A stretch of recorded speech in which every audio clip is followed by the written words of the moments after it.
of Sports Spring on Western Spring Television this morning. A whole lot in stock for you this morning, starting from the 9th edition of the FIFA Women's World Cup, getting into the EPL fixtures for this weekend, and of course the US Open, bringing you updates from that angle, and not leaving out the World Athletics Championship, which is built to start this weekend. And of course we have an update for you coming from the area of Tobi Amusan. Now you have to stick with us to be able to get this update. Welcome on board once again.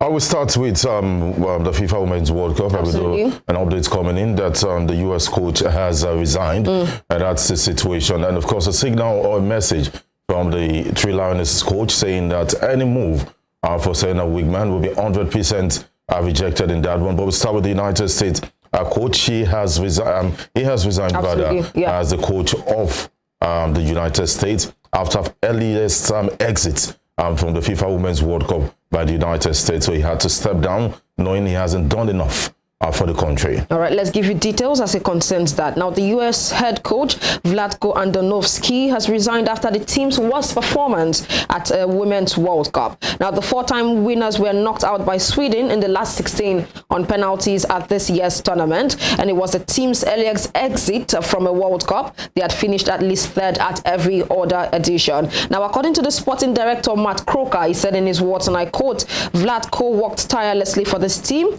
and has been a strong and positive leader for our women's program." He also added that we are grateful for everything that he has contributed to the U.S. soccer and know he has a bright future in the sport. And replying, Andonovski added that while we are all disappointed by the outcome at this year's World Cup, I am immensely proud of the progress this team has made, the support they've shown for each other, and the inspiration they've provided for players around the world. Now, Twila Kilgore, a current assistant coach of the national team, has been named interim head coach. Now, Andonovski's record with the team was 51 wins, 5 draws, and 9 losses, while at major tournaments he oversaw 3 wins, 2 draws, and 5 defeats. And just to also let you know that he took charge of the team in October 2019 after Jill Ellis, the coach, who led the team to back-to-back World Cups in 2015 and 2019, stood down. So that is the update coming from the U.S. Right there, the U.S. team right there. We know that the head coach, Vlatko Andonovski, has resigned after his team's worst performance at the Women's World Cup. Away from that, FIFA President Gianni Infantino says women who pick the right fight can convince us men what we have to do to bring progress in all women's football. The month-long Women's World Cup concludes on Sunday when England faced Spain in the final at Stadium Australia in Sydney. Now, speaking in Sydney, Infantino said women must push the door to equality. With 2 matches still to play, including Saturday's third-place playoff between Sweden and Australia, the Women's World Cup has been watched by tournament record 1.8 million fans inside stadiums. And of course, the record prize money of $110 million, which is equivalent to £86.1 million for this tournament, announced by FIFA before the tournament, remains some way short of the $440 million prize money on offer to teams at last year's men's finals in Qatar. Now, equal pay in the World Cup, rather, that's a question right there, but we are going in that direction already. That is according to Gianni Infantino. Now, do not forget that the finals of the 9th edition of the FIFA Women's World Cup is definitely between England and Spain. But then for the third place match, that match is going to take place tomorrow by the hour of 11 a.m. Nigerian time, and it has to be between Sweden and Australia women. And at this point in time, I believe they must have left out their mood of disappointment from getting into the finals and definitely see what they can do, talking about the third place of the Women's World Cup, which is slated for tomorrow. All right, that's it from the FIFA Women's World Cup. But then there are other updates when it comes to the FIFA Women's World Cup, which we'll definitely be dishing out on the show. Absolutely. Now let's get into talks of the CAF Club competition, which is slated to start today. Recall, we've been bringing you news all throughout this week concerning the game between Bendel Insurance and, of course, their opponents. Recall also that yesterday we brought you news concerning Delta Queens and Ampem Dakwa, who have arrived Benin City also. So it sets to be a very exciting and interesting weekend so far. So good for Benin City, because definitely that stadium, Samuel Ogbomedia Stadium, is hosting a whole a lot of matches this weekend. One of them beginning from today, and that has to do with the playoffs for the CAF Women's Champions League, which involves Delta Queens. Now, getting into details, Africa's club competitions, the CAF Champions League Confederation Cup and Women's Champions League officially gets underway this weekend, with the first preliminary round of fixtures taking place across the continent. The first preliminary round of the Men's Champions League marked the exciting start to the most sought-after African Club Football Prize, with the second round being the last hurdle before the remaining 16 clubs are drawn into the group stages. And from CAFOnline.com, it takes a look at some of the eye-catching fixtures that can be looked forward to, starting on Friday, 18th of August, which is today. And just to also remind you that to kickstart the competition, Algeria's CS Constantine play host to ATEWEH Sportive du Sahel of Tunisia, while KMKM SC welcomes St. George SC of Ethiopia in the 2 Friday afternoon fixtures. And we also know that on Sunday, Ali Benghazi takes on two-time African champions Eyimba, who will be looking at regaining their dominance on the continent, and that is how it stands to be. But then also be reminded, and it's been displayed on your screen right about now, that one of the opponents of Bendel Insurance definitely have brought out their squad list, and they are all ready, and it's been displayed on your screen. We have the squad list right there, and barely 48 hours to the first preliminary round of the CAF Confederation Cup. Algeria's side, Aso Chelf, has released a list of players that will face Nigeria's Premier League club Bendel Insurance. Well, we wish them all the best in their very first match, and do not forget the game is slated for Samuel Ogbomedia Stadium in Benin City, Edo State, on Saturday. And away from that, CAF to test run Cote d'Ivoire facilities ahead of AFCON finals, and that's what it reads here. This is the Confederation of African Football, CAF, has revealed that Ivory Coast will be tested as the home nation of the 2023 African Cup of Nations. The West African country is set to host the 2023 the CAF Women's Champions League between the 5th of August and the 16th of September 2023. CAF has explained that the Women's Continental Club competition will be used to test Ivory Coast's readiness to stage the AFCON finals early next year. 5 cities will host the competition, affording the thousands of traveling fans wider options of enjoying Cote d'Ivoire, the beautiful culture and rich heritage.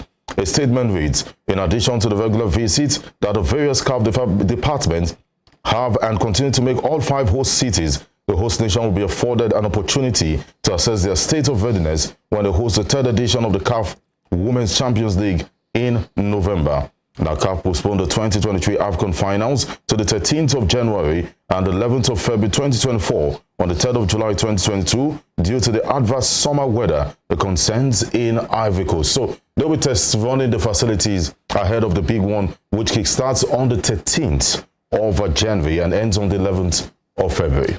All right, guys, let me bring you guys back home into the local scene and talk about the Nigerian Premier Football League. Remember, we brought you news some time ago that the start of the season has been postponed due to the fact that the particular streaming platform has to be tested and run across various stadiums in which it is going to be used. Now, the Nigerian Premier Football League has secured arrangement for a selected player to play a top Spanish La Liga side as part of an exchange program. NPFL chairman Gbenga Elegbeleye said yesterday at the inauguration of the NPFL Technical Committee for the team of the season in Lagos that the idea of having a technical committee is to add flavor to the league, as well as to select an all-star squad that will spend 2 weeks in Spain playing friendly games with top La Liga sides. Elegbeleye said in his words, and I quote, this no doubt will be an enriching experience for the players as they will have the opportunity to train and play against some of the very best. It has the added edge of going to form the nucleus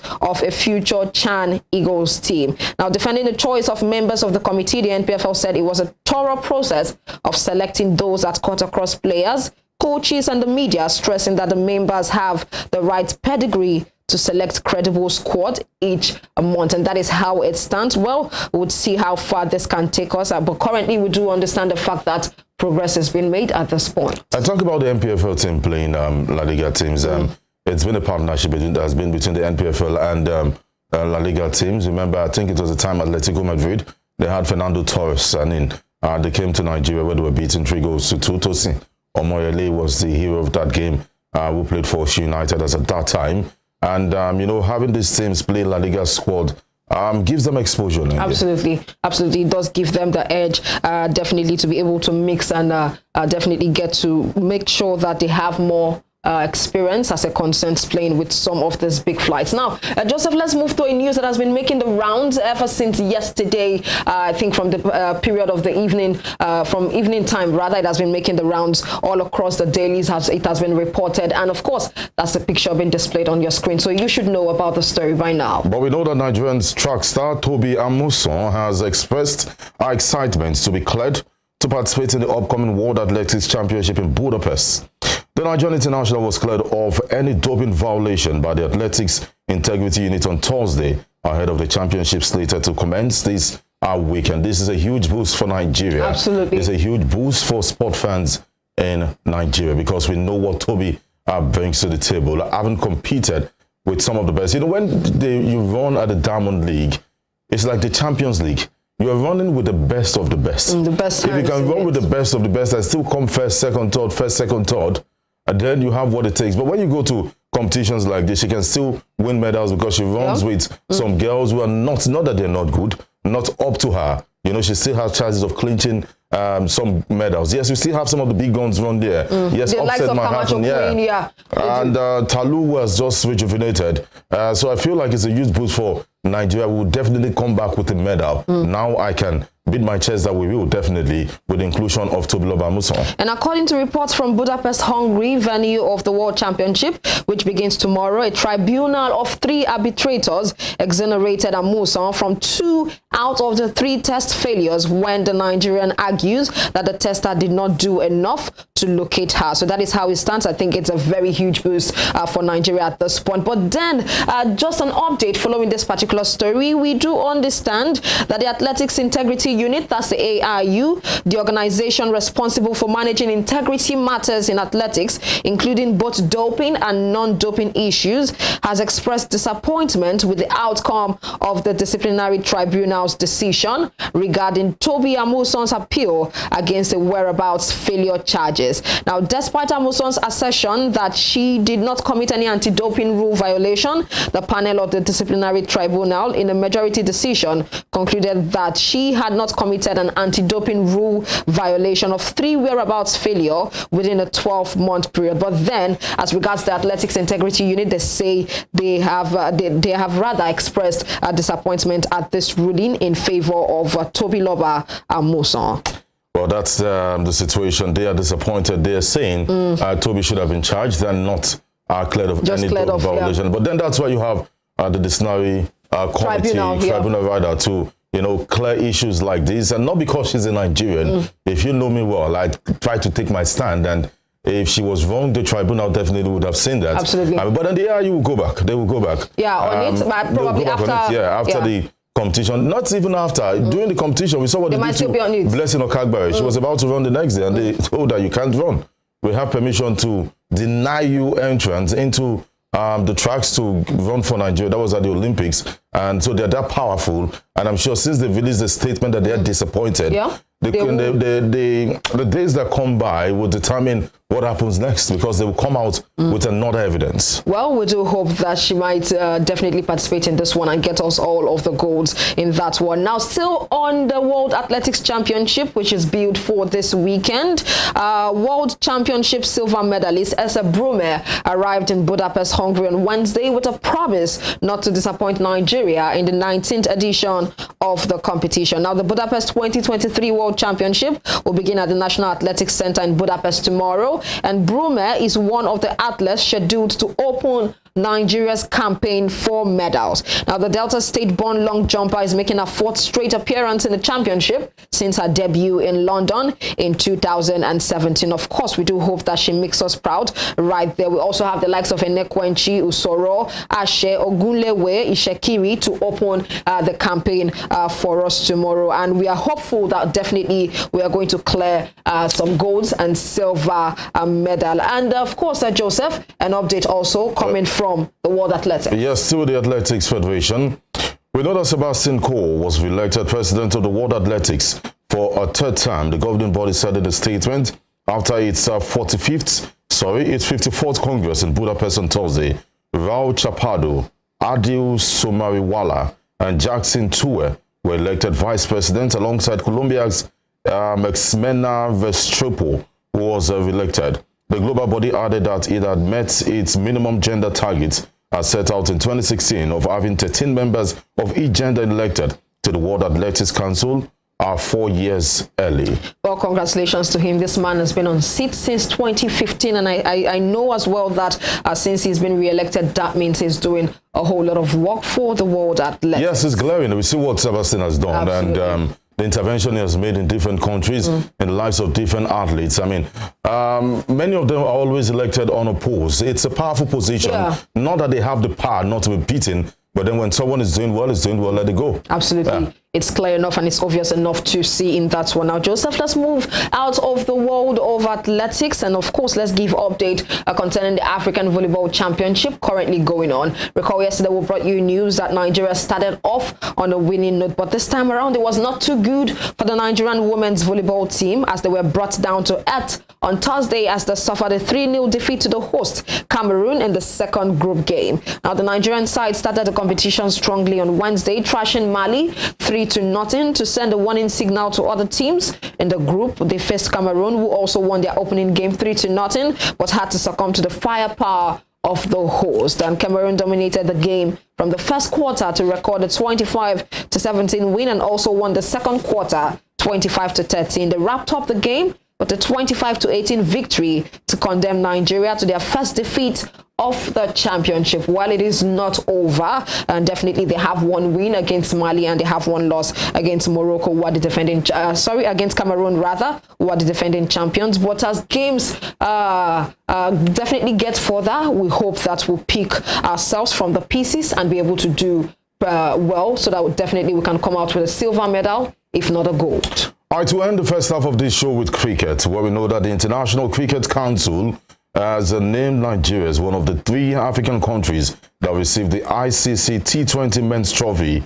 According to an update from the president of the Nigerian Cricket Federation, Uyi Akpata, they will receive the trophy in Nigeria on the 29th of August before being handed to the newly appointed Minister of Sport Development, Senator John Eno. While speaking to our reporters, Akpata said the coming of the trophy to Nigeria indicated the level of development of cricket in the country. Absolutely. And I agree. Yeah, definitely. We're doing well in cricket. Not just cricket, of course, Joseph. We've been talking about volleyball, handball. We're all very consistent and persistent when it comes to the world of unlimited sports for Nigeria. So definitely kudos to them. We'll see how this pans out to be. But we do hope that one at a time, we will definitely get to know that we are the champions of cricket also. All right, that's it from the first half of the show, but then eyebrows have been raised because the federal government has given each of the Super Falcons player 8.5 million naira, and questions have been asked. They were paid at the competition, they had bonuses. This money should be pumped into something else. 8.5 million naira for each player. According to reports. According to reports, and of course questions have been raised on why you be giving them 8.5 million naira each when they received 30,000, 60,000 US dollars each, and of course extra bonuses that are coming. They believe the money should have been pumped into something else. But let's go on the break here. When we come back, there's a lot of stories to talk about as far as sports is concerned. We'll be back.